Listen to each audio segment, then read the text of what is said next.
Hey guys, welcome back to Black Desert. I'm your host, completely lost at what to do here.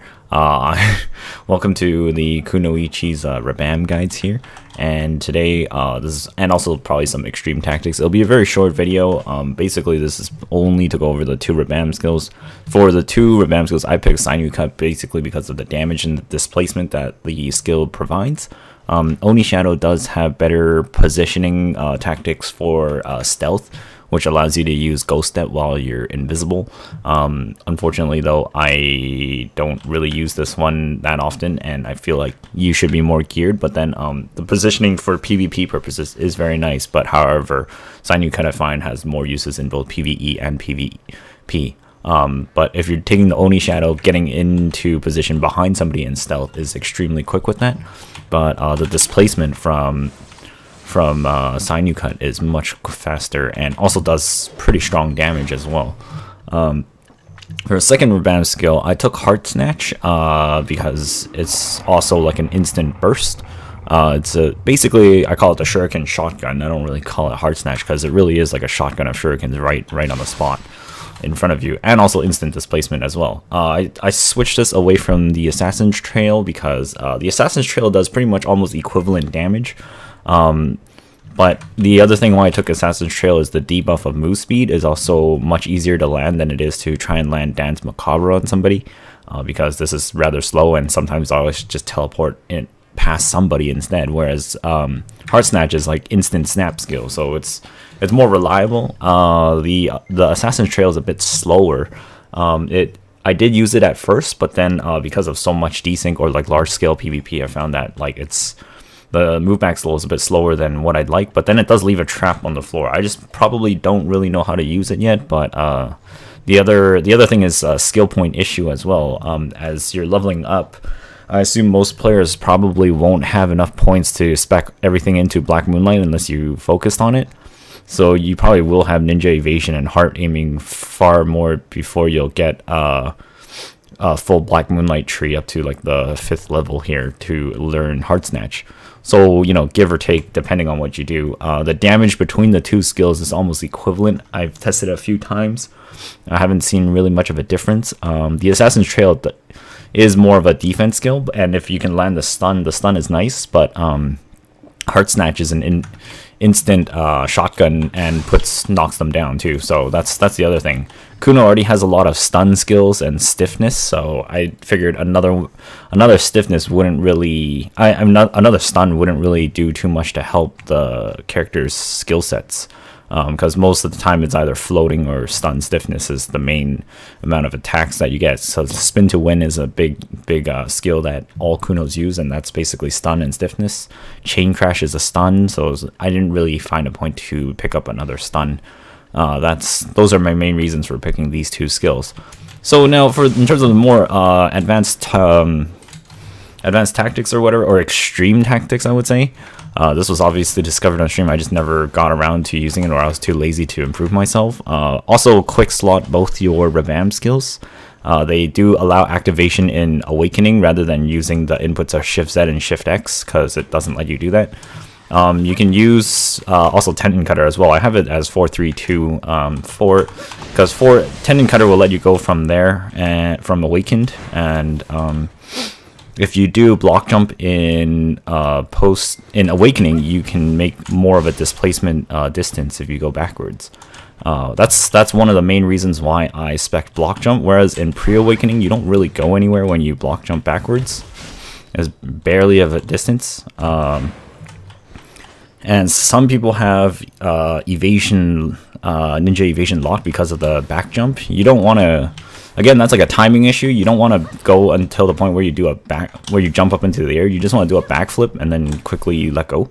If you cancel it properly, you just move back like that, and animation canceling becomes much quicker. So if let's say like from this soldier here, you can probably move the distance all the way to the stairs over here just from using the two new Rabam skills and backing off. And it also leaves like a trail of basically dangerous CCs or whatever for anybody trailing you, or just even going back from behind. Oh, I messed that up. So yeah, you don't want to do that backflip, because you do the backflip is a bit slower. But if you just like go proper, and you just move even further back. So that's the distance of disengage. It's huge. It's almost as much as a double teleport from like Witches and Wizards, except now you also have a lunar dash as well as pocketed, which lets you go even further if you turn your cameras fast enough. If you also know how to aim your camera, basically, that's also it's going to let you go backwards repeatedly over and over at a very quick pace. And it's going to be very hard to catch. The only thing is they obviously have long cooldowns, but these skills are very, very highly valuable, so it makes sense that they have a long cooldown. Oh, I keep messing that up. So it does take a bit of getting used to, a warming up, so just, you know, as you play the character more and more, just practice that if you want to. Move from a group of mobs to another if you're playing PvE, or if you're doing PvP, try to drop on somebody instead. So like it's about like this distance from here, you can just land on somebody and it'll cause a stiffness. That's one of the other ways to do it. Full cancel also involves like some kind of ghost greeting into smoke screen and smoke and concealment for even more distance.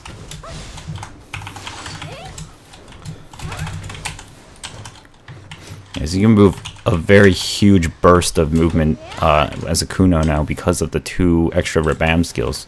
It's also very confusing to chase one as well. Kunos are basically quite mobile with the Rabam skills, but it is an every 30-second kind of deal. And it's a lot of key presses as well, just to get that distance. It's not as simple as other classes.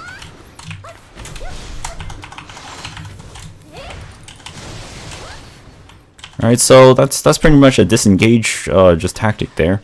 The more extreme tactic is like if you're in the middle of combat and you want to hit all 3 targets here.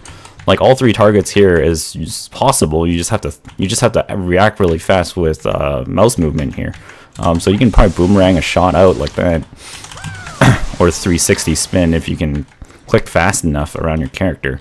Those are pretty much the only 2 skills worth doing that with. The other things you can readjust quite easily, or either that's a full circle spin, so there's really no point unless you just want to meme.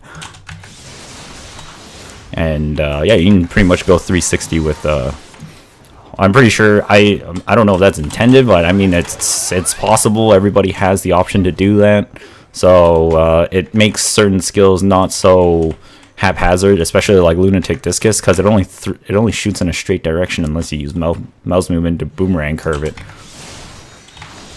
And you got to make sure that your mouse also doesn't hit the UI elements, because otherwise the vectors won't detect where your mouse is actually pointing when you do that, and it's going to fly all over the place. I've noticed that if you lower your camera angle, it's more easily performed when you do it.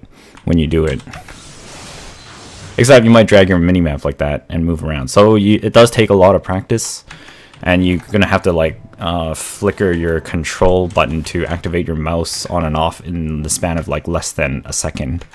So that's some like extreme tactics with a Kuno. It was a bit difficult. And yeah, I hope that helps you out, guys, and I'll catch you all later. Thanks so much for watching, and bye bye for now.